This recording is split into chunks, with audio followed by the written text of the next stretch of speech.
All right, welcome everyone to week 7 of Coping with COVID. I hope you all are doing really, really well. I am thinking so much about you, and I continue to enjoy all the messages you keep sending. So thank you for those. I have been enjoying the emails and all of the other communications, and that's just been really, really wonderful. Today is May 4th. As I mentioned, this is our 7th week of this, and let's go ahead and dive in. For those of you that don't know me, my name is Elaine Grogan Luttrull, and it's lovely to have you here today. I am the luckiest money person ever because I get to work with just incredible groups all around the country, and I think it's evident more so now than ever how wonderful so many of these groups are at supporting creative individuals in the work they do. So I hope you are all feeling loved and supported by lots of your community members. Of course, as always, everything we're talking about is for educational purposes only. And as you know, if you've been listening in regularly, there are a lot of things that have been changing. So keep up to date on all the things that are changing.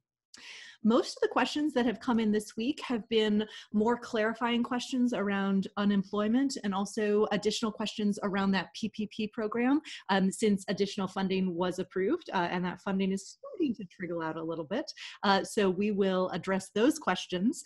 And then I want to sort of circle back to a little bit of kind of thinking long term and what that might mean as you continue on thinking about kind of what your next steps are.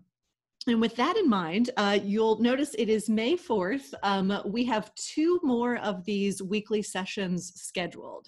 And what I was thinking is that next week on May 11th, we'll go through some sort of high-level strategic planning about kind of the 5 questions you need to think about as you figure out what your real value is right now and how you're communicating that to customers, especially as you're thinking about planning a little bit long term.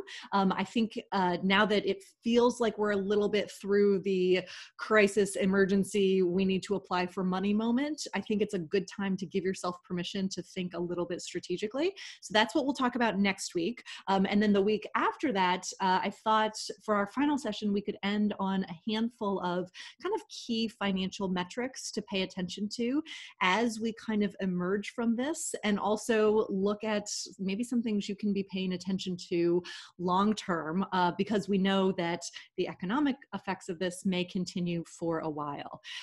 So I would welcome your feedback on how that sounds. I love, Jeanette, that you put that. That sounds great. I appreciate that. If there are additional things you want to make sure to cover, we will certainly do that. And then also feel free to share with me if you want to continue these sessions, maybe not on a weekly basis, but maybe on a monthly basis through the summer or through the end of the year. I'm certainly open to that. So I would appreciate your feedback if you don't mind sharing if you think that would be valuable or not. But the other thing I wanted to make sure to touch on today is to share with you a small parenting fail that ended up being shared with the entire district. This is my dog, the one that occasionally you hear during our sessions together. And this is him eating a paper airplane as part of a family paper airplane challenge, which was an assignment we needed to complete for my daughter's 4th grade class last week. And he's eating it. And I shared that with the teacher, who then put it into a video and shared it with the entire district. It wasn't called Parenting Fails, but it really felt like that. And so I wanted to make sure you knew, and I could remind you, and maybe even myself a little bit, that it was totally okay to fail. Also, I thought it was nice to have a small moment of levity.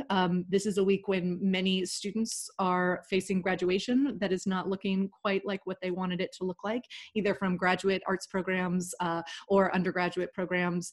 So I know it's a little bit of a tough time for them. I know some of my students are struggling with kind of what it feels like. And so I wanted to make sure they know that they are seen and heard and celebrated, even if it's a little strange.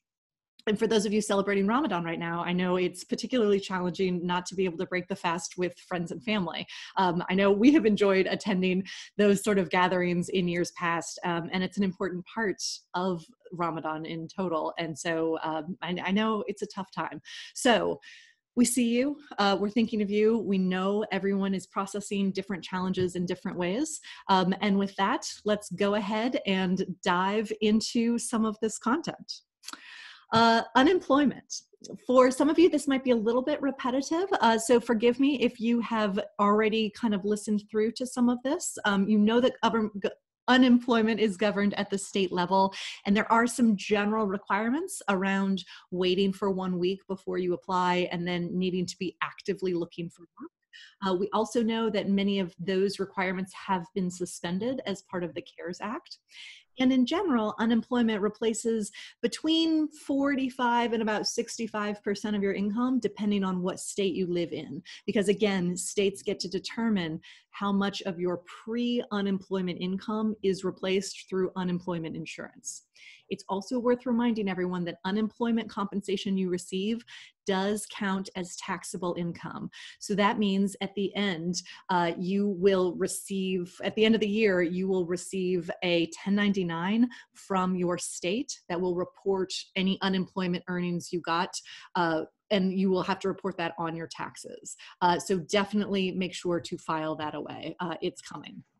So pandemic unemployment assistance, that PUA program, this is the part that expands normal unemployment to individuals that are self-employed. And Karen, I see in the chat, you mentioned that you applied for this last week in California, right? So this PUA program is the program that does extend unemployment benefits to self-employed individuals. And different states handle this differently. And what's kind of interesting about some of this terminology is sometimes we think about PUA as being that extra $600 a week. Those are actually two separate things. So if you don't get regular unemployment insurance, then you get PUA unemployment insurance, which basically takes regular unemployment and expands the number of people who are eligible for it, which is why 1099 workers, freelancers, gig workers, anyone who would not normally qualify for unemployment does qualify for PUA, that pandemic unemployment assistance. And then the second piece of unemployment is your regular unemployment payment, which is whatever it is in the state where you live, right? And again, it could extend to gig workers, right? Just because of this pandemic unemployment process. So let's pretend in your state, you are eligible for 50% of your average weekly earnings in unemployment insurance. And as someone who's a gig worker, maybe your average weekly earnings would have been, say, $500. You would get 50% of that in your state, or $250 per week. And this separate federal pandemic unemployment compensation piece is an extra $600 that goes on top of whatever your regular unemployment benefits would be in your state, right? So that's how we're looking at this unemployment piece. You get regular unemployment. Even if you would not normally be eligible for it, you are eligible now because of the PUA piece of this program. Then you get this extra $600 per week. Now the $600 per week doesn't go on forever. That ends at the end of July. So it's for sort of a fixed period of time, but that's a really helpful additional $600 per week that's coming in handy for a lot of people. Some people have started getting their checks and their direct deposits. It's taking some time, so be patient. And remember, unemployment is retroactive to the date when you became eligible in your state. So you may not have gotten your cash yet, but you will get your cash, and it will cover the entire period that you were eligible for, which is nice. Then this third piece of the program is what takes regular unemployment, which in most states lasts for 26 weeks, and then it extends all of those benefits for an extra 13 weeks. So in our example, if you lived in a state where your unemployment benefit was 50% of your average weekly earnings, and your average weekly earnings were $500, that means your normal unemployment would be $250 per week. You would be eligible to get that for a 39-week period instead of just a 26-week period. And that extends all the way to the end of this calendar year, so through December 31st. So the extra $600 piece only lasts for a few weeks, just a portion of the unemployment period, but the expanded eligibility, where gig workers and self-employed and freelancers are eligible for that normal payment and the extra 13 weeks, Both of those things last through the end of the year. I see, Karen, you put in the chat, it was tough to guesstimate the amount on the form. As you mentioned, these forms were not designed for individuals who were self-employed, which is why some states have asked people to wait until, certain dates to apply for that PUA program. So it's definitely a challenge to navigate and answer questions that weren't designed for you, which is really, really frustrating. Again, these three programs, if we were to just kind of simplify, PUA means more people are eligible. This FPUC, the Pandemic Unemployment Compensation, gives everyone more money as part of the system. And then the third piece makes unemployment last longer, which is really, really helpful.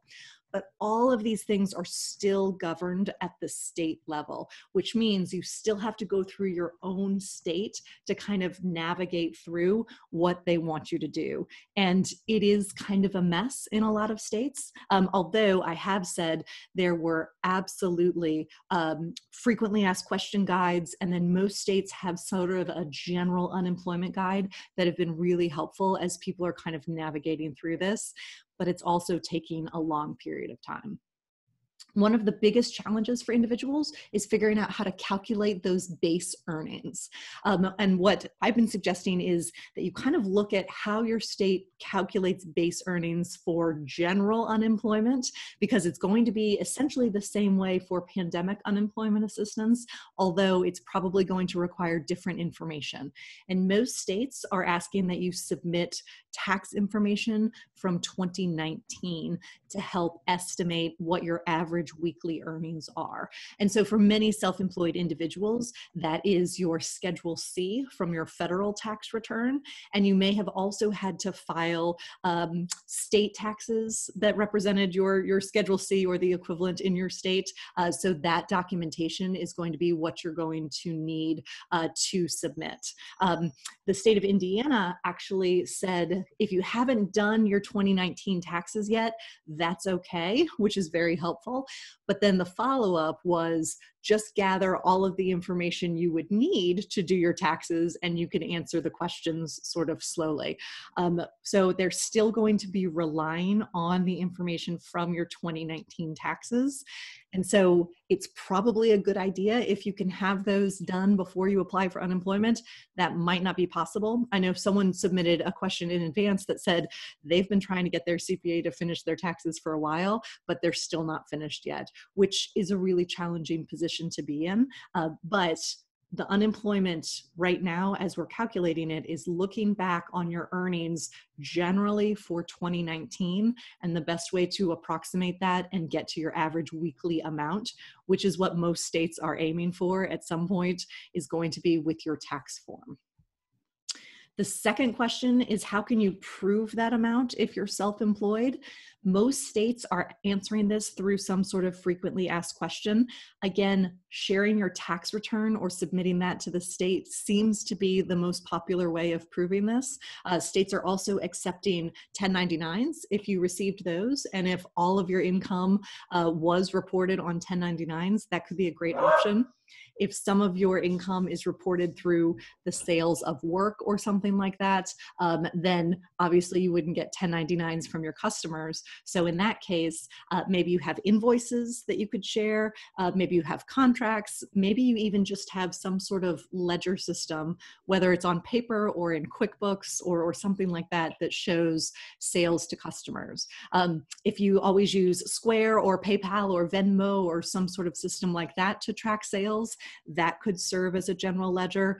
But we're looking to substantiate, if you will, the base earnings that you had for unemployment purposes, which means gathering up the documentation that would sort of prove that. So again, look to your state's frequently asked questions. Those questions aren't always super easy to find, but usually you can click through a couple times and find them. And your aim is to prove the amount of income from your base period, which is what's going to be what your state is using to calculate how much in unemployment benefits you get on a weekly basis. And remember, for most states, it's a percentage of your average weekly earnings, right? So we're getting your earnings during 2019, and then figuring out what the average weekly amount is, and then applying whatever percentage of replacement income your state provides. Follow-up question, which I think is a really good one in the chat. What about tips and gratuities? This is a fantastic question, and this is tough. This has come up for restaurant workers in particular, and then other individuals who rely on tips and gratuities, musicians, tour guides, or other individuals who really do rely on these gratuities to make a substantial portion of their income. Here's the rub. If you reported your gratuities on your tax form, then you're fine. Those are essentially covered. If you didn't, which I would forgive you for doing, right, that's not going to be part of your base earnings. And so think about our friends who work as servers, right, in the serving or in the restaurant hospitality industry. Some companies report tips to their servers on their sort of wage statements. Some companies even estimate what those tips were based on credit card receipts. So for those individuals, tips and gratuities are included in their base earnings because that's part of what they do, right? And it's all documented. If your tips or gratuities weren't documented, then you don't, unfortunately, they wouldn't be included in your base earnings. But if you claimed them on your tax return, probably on Schedule C, although you may have claimed them on just the front of your 1040 as well, go ahead and submit that as part of your documentation to unemployment. Do you have to continually recertify? Yes, definitely. Most states have you do this on a weekly basis. I looked into a couple of extra states this week, and Michigan is one of those states that asks you to do it every other week instead of every week. So that's kind of nice if you live in Michigan. But most states ask you to recertify once a week that you are eligible for unemployment. And generally this happens through the website. Some states have also identified certain days that they want you to recertify, just to keep their systems from becoming overloaded. I know Maryland had its system pretty overloaded after it opened up pandemic unemployment insurance on April 24th. So Maryland actually said, okay, only people who are recertifying should be using our website on Sundays and Mondays. Everybody else should be using the website on a different day that corresponds to their last name. So check out the guidance from your state, see if they are trying to manage traffic in this way, because that is going to help everyone be processed a little bit easier. The next question that often comes up is for individuals that are not working at the levels that they were working, right? Because almost no one is working at those levels right now. Can you still claim unemployment and then sell something randomly and still be okay for unemployment purposes? The answer is yes, but you have to know what the limits are in your own state. I have a couple of examples here, right? In different states, in general, you still have to report your earnings on a weekly basis, which is good, right? You want to report that and certify with unemployment regularly as is required, but it's also okay that you sell something or do a little bit of work here and there, and that's an okay thing to do. Just go ahead and report it and know that your unemployment might be lowered during those particular weeks. Here's the other thing, and I haven't seen it addressed sort of in black and white, easy to read language from any state. But I think if you find yourself in a position where you are not eligible for unemployment anymore, so let's say you live in New York and you sell something that's $1,000, right? So you have earned way more than the maximum amount of unemployment in New York. For that week, you would not be eligible for unemployment insurance in New York, right? And that means you would not be eligible for that extra $600 either. So as you're thinking about all of these things, definitely make sure you're paying attention to what you need to be reporting and understanding what the impact is on your benefits. The other thing that's been confusing a lot of people is the timing of when you sell something. So your state might care about when you get the cash for something, but most states care about when you earn the money. So that means if you sold something way back in January and a client is only paying you for it now, you earned that money way back in January. That's not your current week earnings, right? But if you sell something now or perform a service right now and do have some earnings, that's a little bit different. So drill down into what your state asks you to report on a weekly basis to make sure you're reporting accurately. And then we come back to this question, and this came up in the chat earlier. These questions weren't necessarily designed for you. So for many individuals, it's very hard to go through the process of answering these questions when you are sort of guessing at the best approximation for how you should answer these questions honestly. And the advice I would give you sort of very strongly and loudly is to read through all of the guidance your state has shared in advance. So that would be the candidate handbook or the handbook for someone who's applying for unemployment. Read through that. Even though it wasn't written for self-employed individuals, it still will answer a lot of questions about calculating your base earnings and things like that. And the answers to those questions will help you say, okay, here's the closest approximation that applies to my situation. So that can help give you some extra information. I would also say read through any guidance your state has shared about pandemic unemployment assistance. Some states are calling it PUA FAQs. Other states are calling it the COVID or coronavirus questions, right? Poke around a little bit and read through all those Q&As because a lot of your questions may have been answered. And then there are a handful of additional resources. New York, New Jersey, Indiana, they have all provided additional resources either in the form of an actual applicant guide that takes you through each question, which are fantastic because they have screenshots of all the application materials and they tell you exactly what they want in each situation. Those guides are fantastic.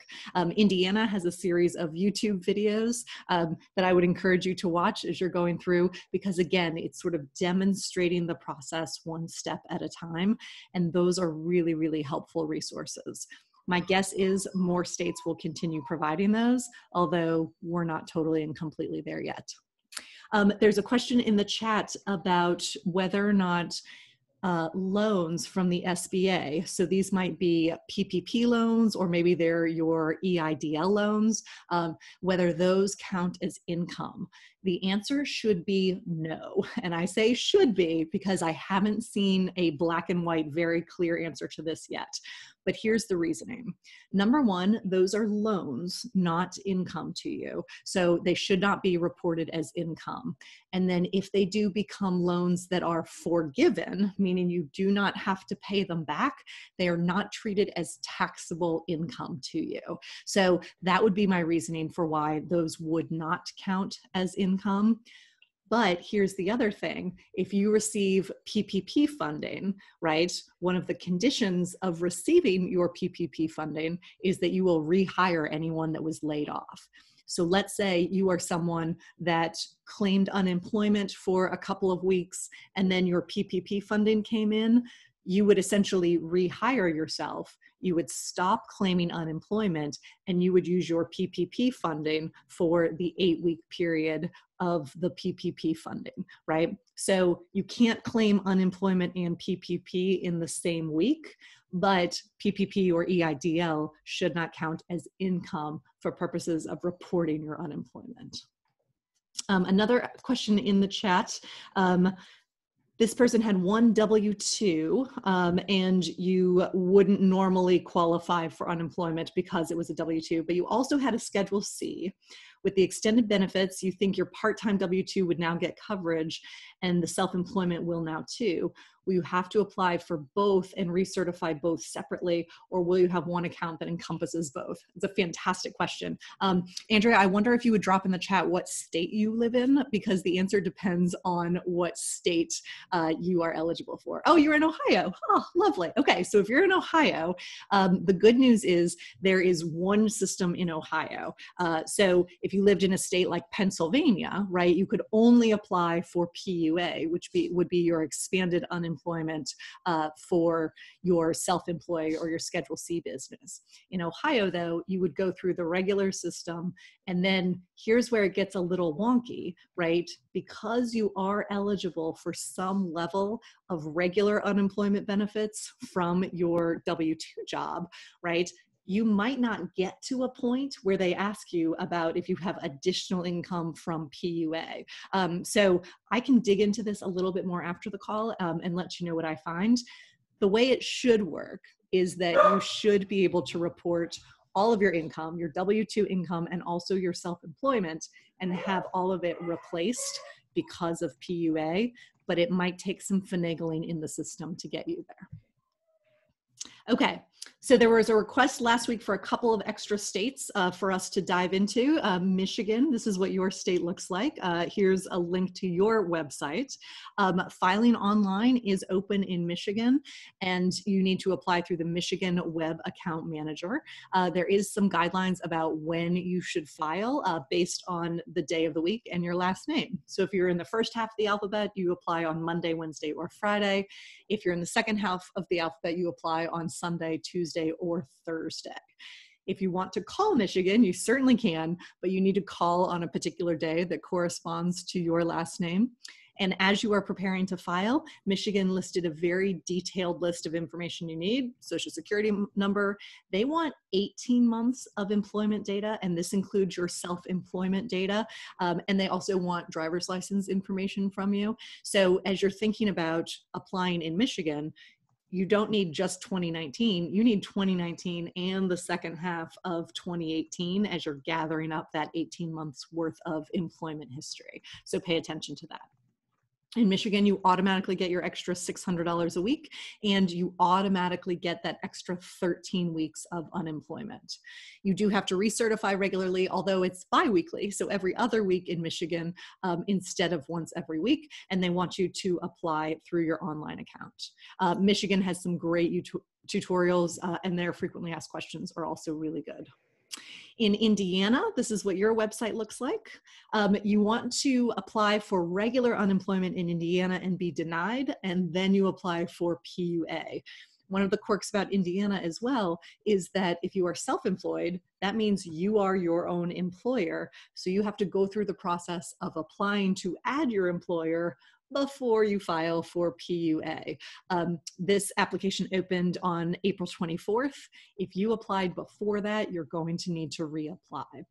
You need your 2019 taxes to go through this process, and Indiana has some great frequently asked questions. This is a situation that was similar to what Andrea mentioned in the chat. If you file for regular unemployment, and I know Andrea lives in Ohio, but let's pretend she lives in Indiana for a second. If you file for regular unemployment, she may be accepted in Indiana for just her W-2 amount. And so she might never get to the part in the system where you would apply for PUA. So this is one of those interesting situations that different states may not have thought about, because they may not have anticipated that people have both W-2 jobs and self-employment income. Although realistically, we know that that is definitely the case for many, many individuals. So as I mentioned, Andrea, I will dig in to see if Ohio specifically has answered this question, and I'll poke around into some other states as well. Now, I did not have a chance to look into California or Texas. Those were the other two states that people requested. So I promise I will do that before next week. And for those individuals tuning in from those states, if I know about you, I'll go ahead and send you the answers over the next couple days or so. In Indiana, you automatically get your extra $600 payment. That's great. You also automatically get your extra 13 weeks. And in Indiana, I would say definitely review those frequently asked questions. They are really good in Indiana. And also the Indiana Arts Commission, and I know many of you are already on their email distribution list. They did a couple of webinars on this that were really, really fantastic. And also the Department of Workforce Development in Indiana has been providing some great guidance as well. So definitely dig through some of that additional information because it really is helpful. What we're seeing is, in general, some states are combining PUA with unemployment. New York is a great example of this. So for someone like Andrea that had both W-2 income and self-employment income in New York, you should be able to enter it all into one system and then be completely fine. In some states, you have to be rejected from regular unemployment before you get to the PUA position, which could be a challenge, right? Because if you are eligible for unemployment under your W-2 job, you should be able to get unemployment under both systems. But if you have to be rejected before you get to the other system, there might not be an easy path to do that. And then in other states, they want you to apply separately for unemployment or pandemic unemployment insurance. So if you live in one of those states and you have both, yeah, you can apply under both systems.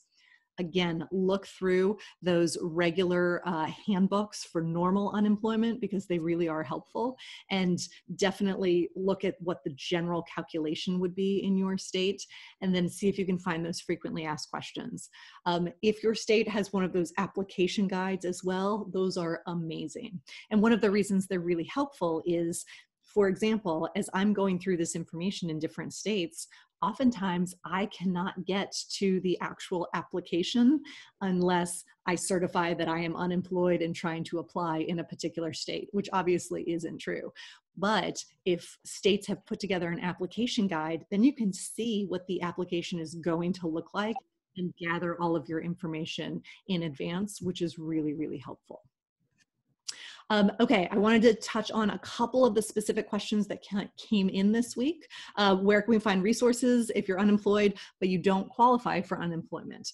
The first thing I would say is double check to make sure you don't qualify for unemployment, because you might. Because of the expanded eligibility, you might actually qualify for something. So double check first to see if there is an option for unemployment for you.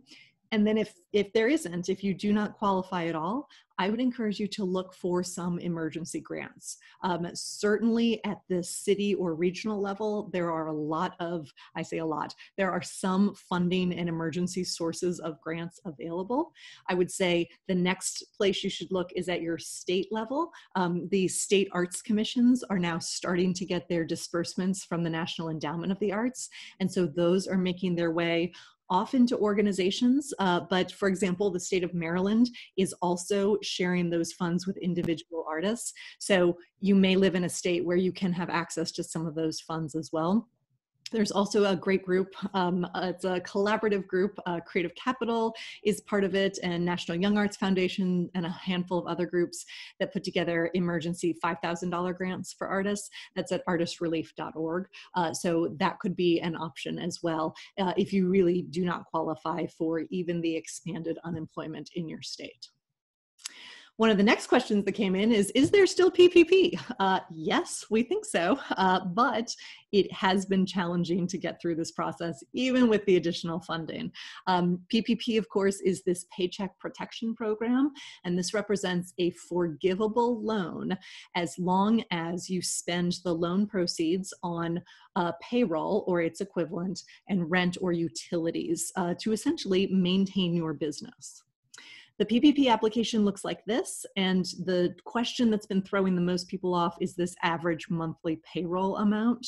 The SBA issued guidance on April 14th that said you should base this number on your Schedule C divided by 12, right? So there was a question that came up, should you take your Schedule C line 31 and divide it by 52 to get an average weekly amount?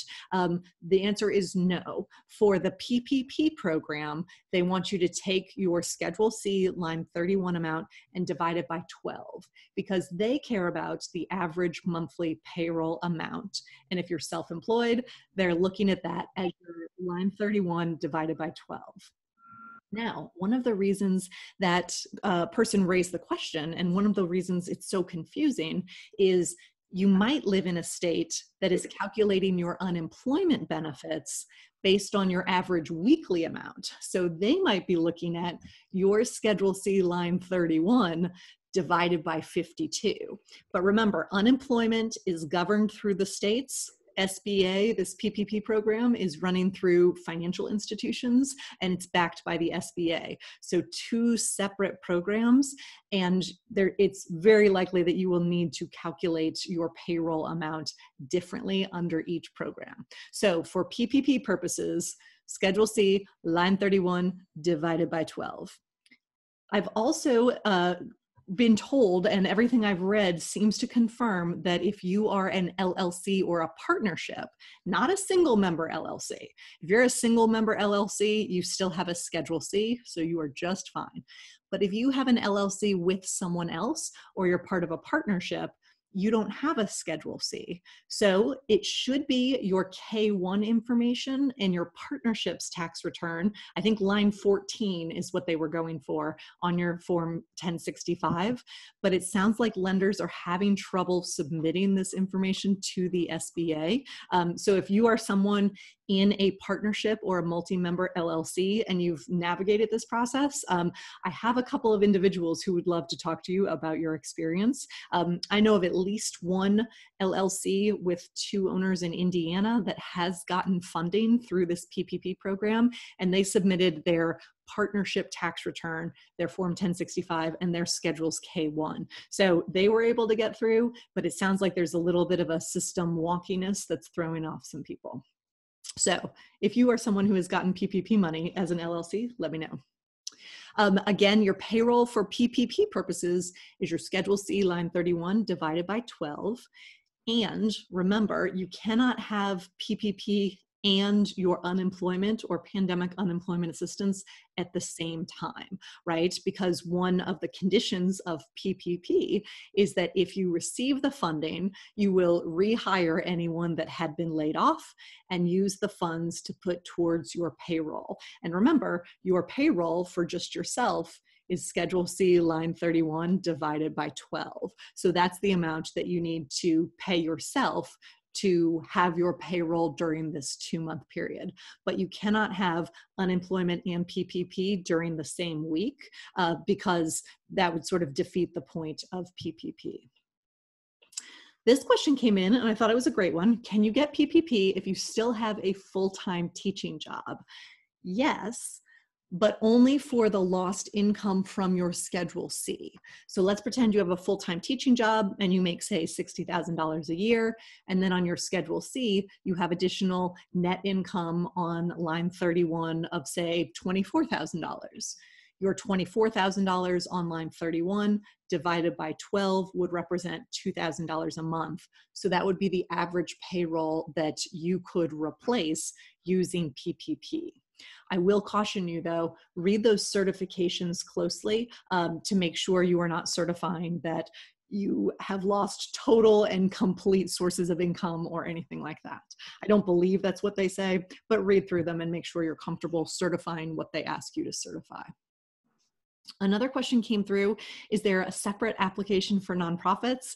No, I'm sorry. The PPP process only has one application and it is all driven by payroll, which means a nonprofit with all volunteers wouldn't be eligible for PPP, right? Because if you are a nonprofit and you have all volunteers, you don't have any payroll.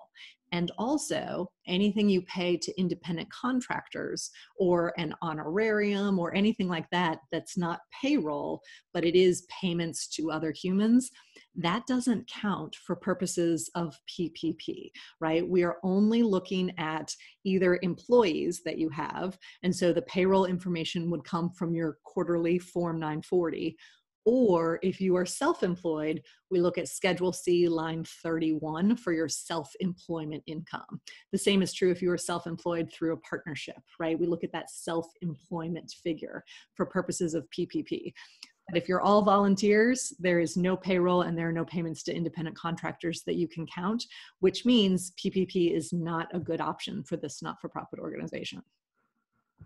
Now comes the other sort of million-dollar question that people are struggling with. Now that people have started to get their PPP money, right?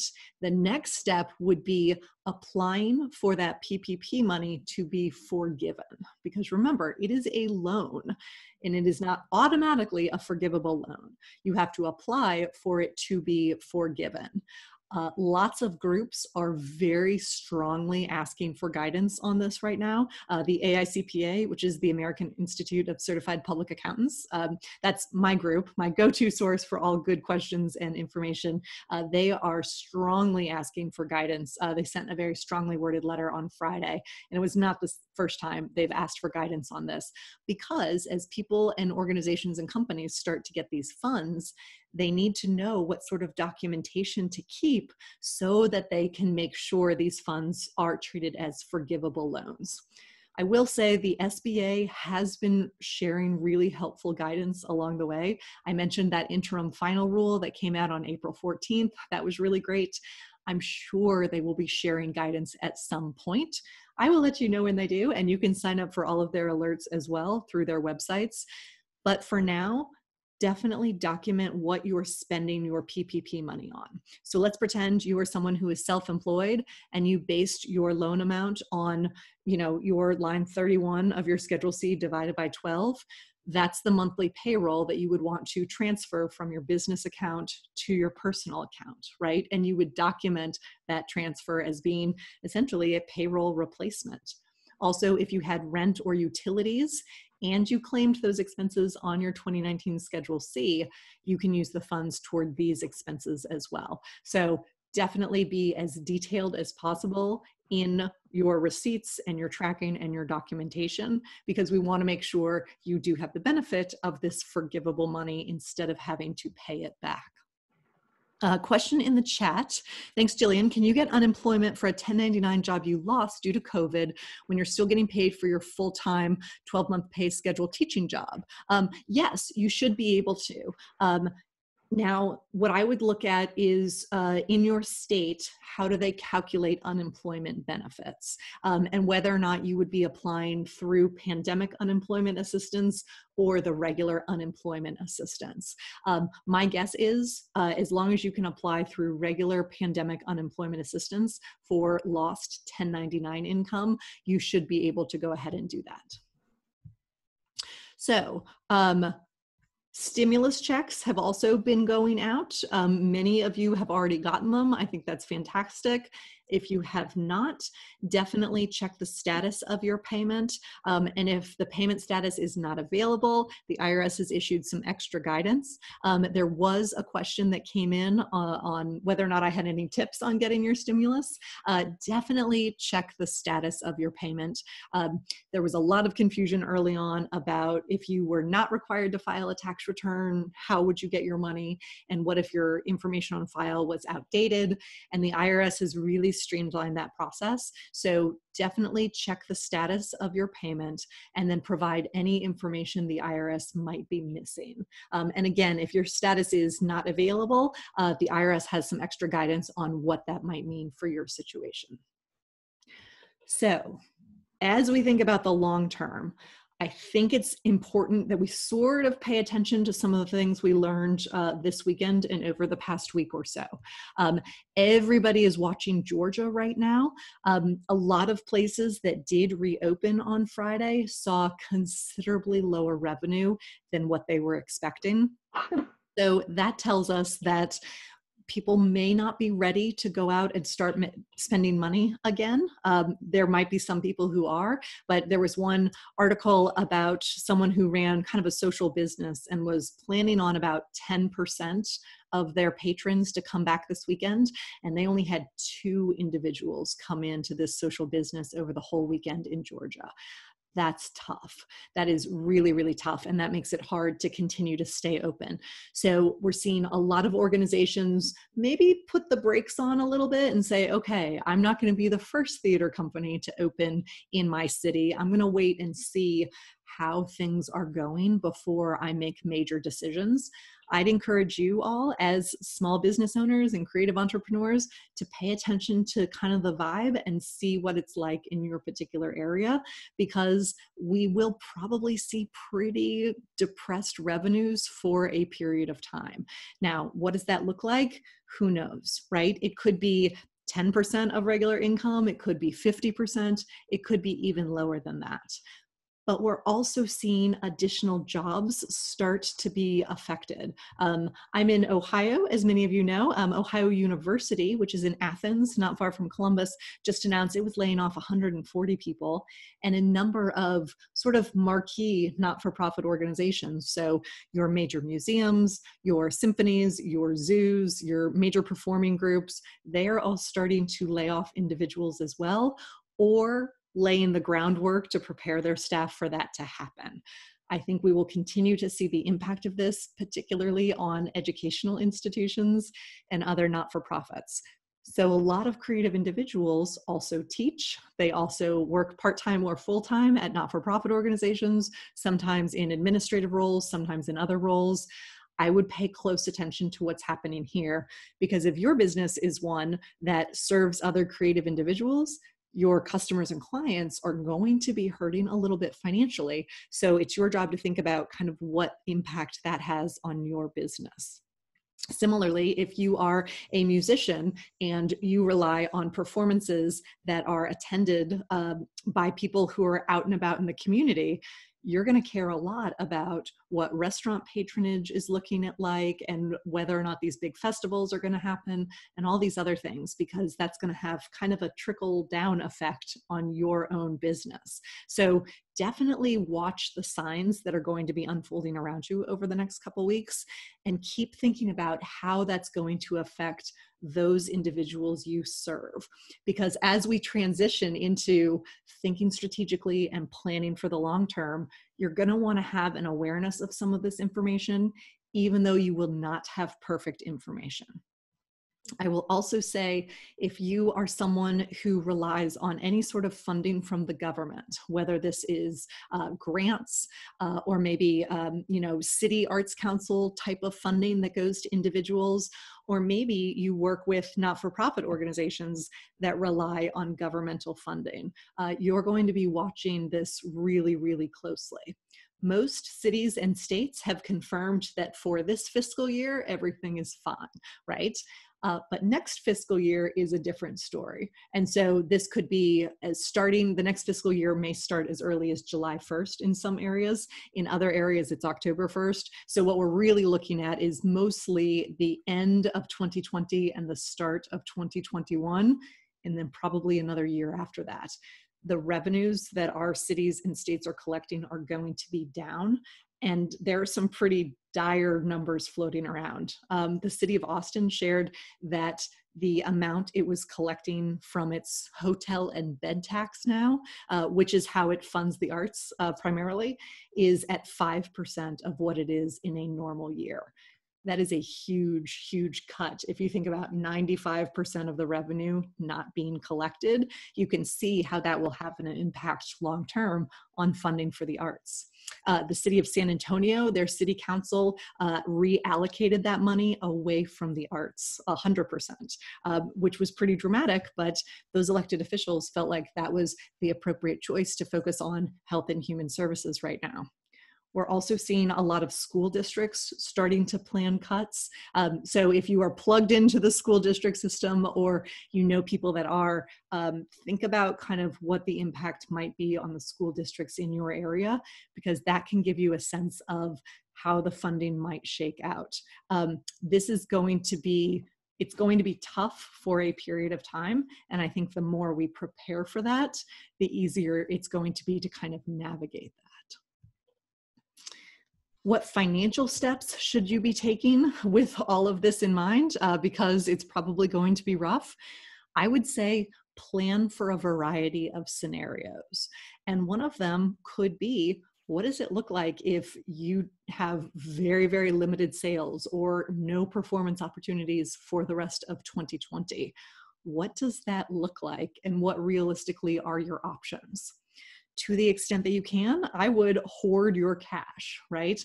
This is a time where lots of individuals and companies are trying to kind of sit on a pretty healthy reserve fund right now, and they are not looking to spend money that they do not have to spend.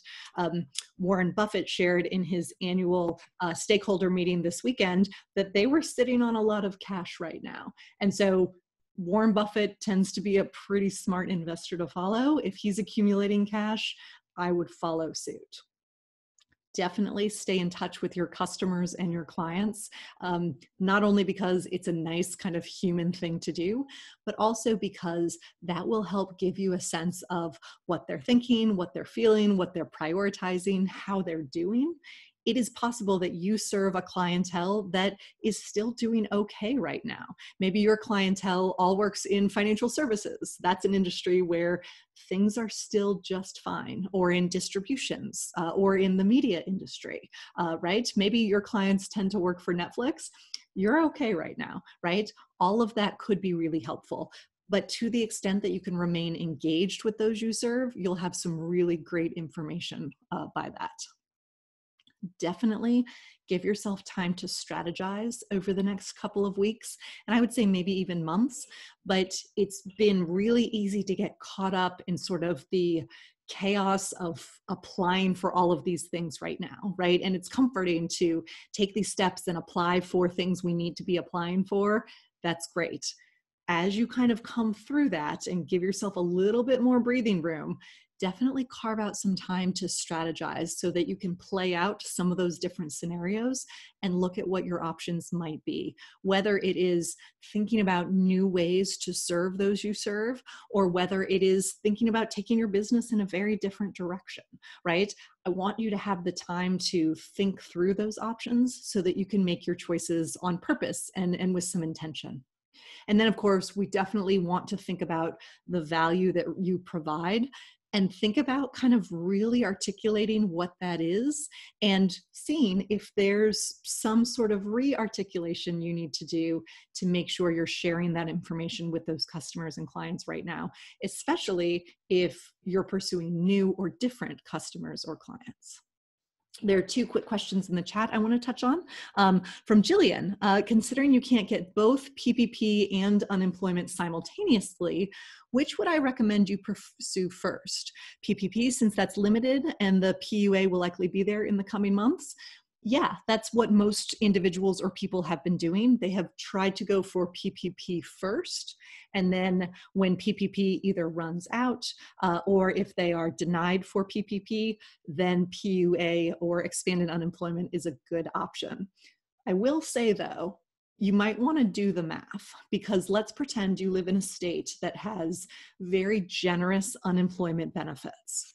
The generous unemployment benefits plus that $600 additional weekly payment might actually put you in a better spot financially than PPP would, because PPP will replace your average monthly income for 2 months. But depending on how 2019 was for you, maybe you'd be better off looking at your average weekly amount, however your state defines that, and then claiming that unemployment benefit, which remember could be as high as 66% of your average weekly amount, plus $600 on top of that. So my advice would be get to know your state's unemployment office, figure out what your benefits would be, and then do the math to see which option is going to be best for your business over the next couple of weeks. Because remember, that $600 amount ends at the end of July. And also, PPP ends as soon as the funding runs out. So give yourself some time to do the math, see which one might make the most sense for you. Another question in the chat, when I say hoard cash, do I mean withdrawing physical money from the bank or maintaining savings in your account? Margot, that is a great question. Thank you for asking that one. I mean maintain the money in your account. I think if you have more than $250,000 in an account, at that point you are exceeding your FDIC insured amount. So I would open up a different account at that point to make sure all of your money is still fully insured by the FDIC. But I mean, keep quick money on hand in a checking or a savings account that you can access quickly if you need it. It doesn't have to be stacks of dollar bills in your house. Although if you want to keep, some amount of cash on hand, actual cash on hand in your home, I think that's probably fine. But I definitely mean just in a savings account so that you can have access to it. Another question in the chat, is PUA taxable like unemployment? My understanding is yes, that will be taxable. So plan to receive a 1099 from your state at the end of the year. So file that away. That was our recap, answering a handful of unemployment assistant questions, going through some PPP options, answering some PPP questions, and then thinking about some of these longer term implications that we're starting to see economically, and then starting to kind of really pay close attention to what's going on around you, just so that you can be informed about the strategic planning choices you're going to be making over the next couple of weeks. We have 2 more of these sessions together. Next Monday on May 11th, we'll be going through the 5 sort of strategic planning questions you can be thinking about right now. And then the week after that, on May 18th, we will go through some sort of key financial metrics to pay attention to. And then my plan is to think about continuing these on a monthly basis in case they are still helpful for you. So thanks so much for joining us again today. Keep those questions and emails coming. I am really, really enjoying them. And I will go ahead and focus on pulling some data on Texas and California and sharing those with the individuals that had requested that information. And a final quote in the text that my dog is adorable. Thank you very much. He certainly thinks he is. Have a wonderful week, everyone, and I will see you again next Monday.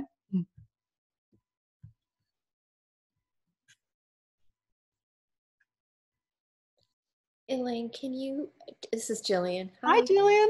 Hi. Hey, can you answer that last quick question about are PPP and PUA taxable at the same rate?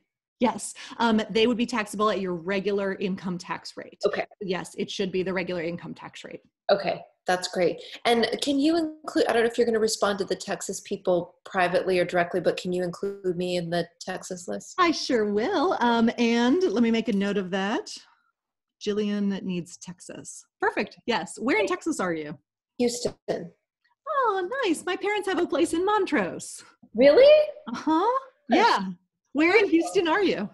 Not too far from there. I'm in the Heights. I used to live in Montrose. I love the Heights. Oh, I have made use of your playgrounds.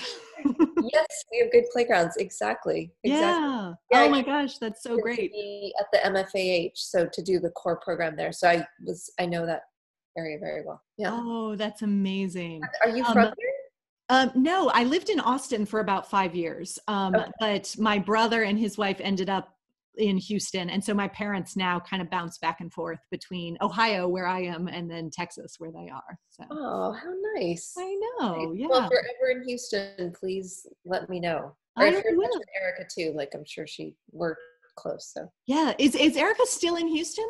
Yeah. And she's in Montrose. Oh my gosh, that's amazing. I love it. Good. Yeah. I wasn't sure if her gig with NASA was still continuing or if she had left. So no, it is. It's great. Yeah. Oh, well, we're definitely going to have drinks next time I'm in Houston then. Okay. That sounds great. Yeah. Yeah. And maybe she can show you NASA. Who knows? Oh, that would be amazing. We did a tour of their campus at one point, and my husband's a physician, and I, of course, work in finance. So we were 100% looking for jobs at NASA as we were waiting for one of those trams. I was like, yeah, I can do money for NASA, and he can sort of check out the astronauts or whatever. So yeah. Amazing. I love hearing that. And thank you so much for these. I want to ask you 2 more quick questions. Yeah. Can I share these recordings with other friends? Okay, so I can just send them the email. Oh yeah, definitely. And then at some point I'll do like a compilation one that'll have them all listed. But yeah, for sure, share them with anyone you think it would be helpful. Okay, great. And then I just want to say in terms of like going forward, I would love if we could do every 2 weeks. Okay. I just want to put that out there. I feel like it's so helpful to have this continuity. Like it is still so kind of bumpy. And I think you do a great job of answering really specific questions, which is what I need answers to, but also like the general, just like support that you're able to give is at least as important. And I feel like we need that. So that's my vote. Would you keep coming if they were weekly?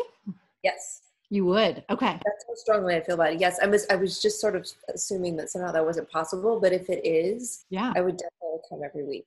I have a standing engagement that makes me come a half an hour late, but I've been trying to watch the recordings. Nice. To catch up. So it's really important to have, because it helps with the, there's a lot of new information and there's a lot of anxiety. Oh yeah. And this helps like address both of those things.